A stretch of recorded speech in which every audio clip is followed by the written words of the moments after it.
Well, in the world of climate, in many ways, adaptation is the orphan child compared to mitigation. Mitigation is incredibly important.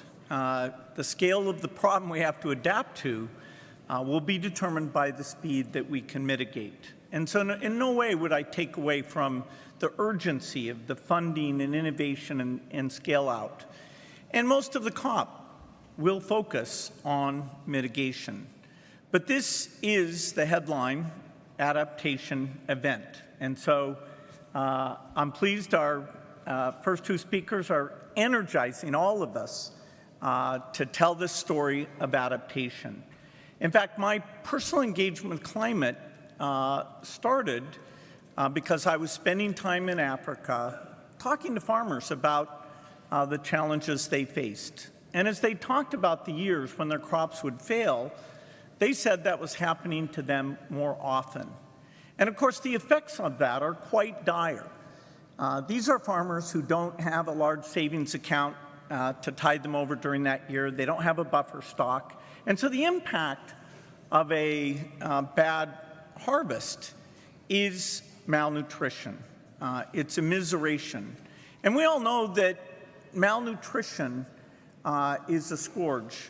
In fact, over 2/3 of the kids who die from various diseases would have survived if they'd been fully nourished. And so malnourishment is a factor in the majority of developing world deaths. And so it's through this vector that the deep inequity of climate change takes place.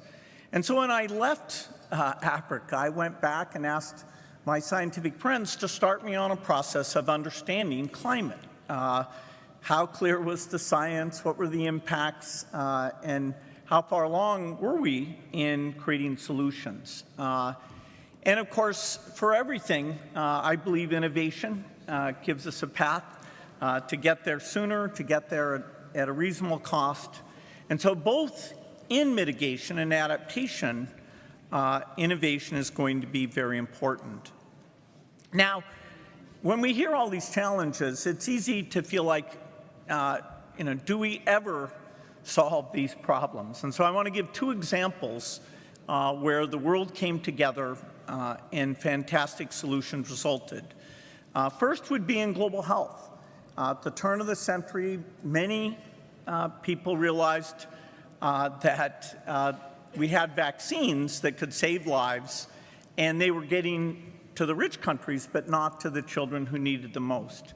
And a great number of leaders decided to support that endeavor. David Cameron was a strong supporter. UK is the biggest funder of that effort.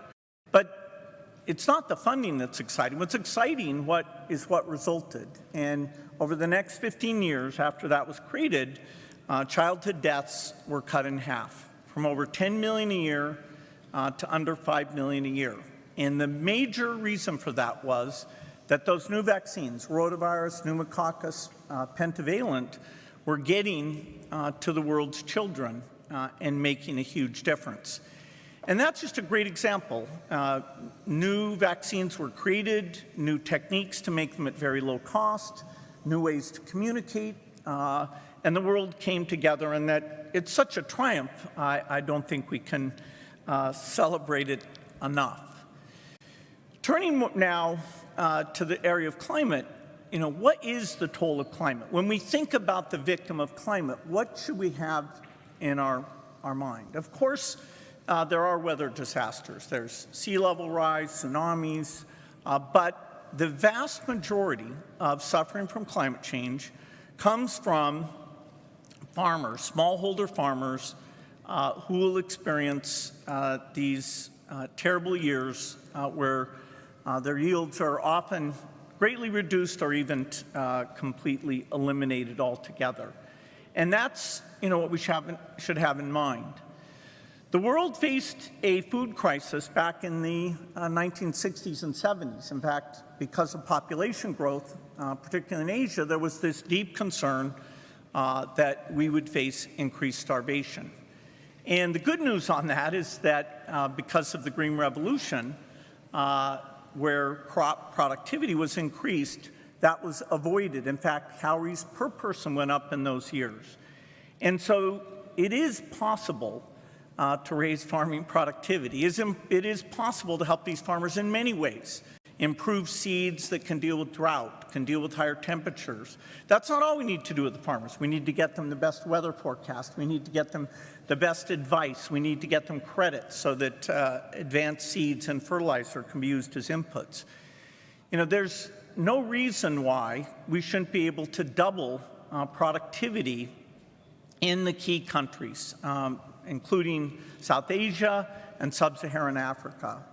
By providing better inputs, we can make that doubling, which means that even in the face of population growth and climate change, we can improve nutrition and reduce the dependency to be food importers.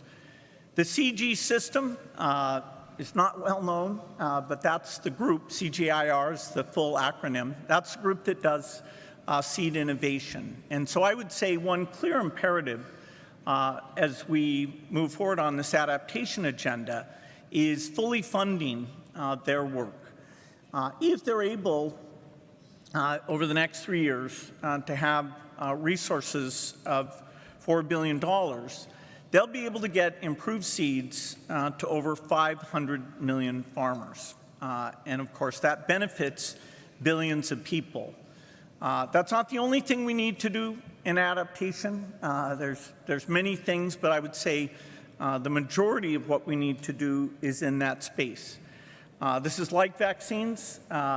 We can innovate, we can measure the impact, and we can make sure climate is not the thing that delays development. After all, as a country develops, as you get more shelters, you get more savings, all the economic models about climate surprise people that in the rich countries, they don't show dramatic effects. Where they show the very dramatic effects is on the countries that don't yet have the resiliency.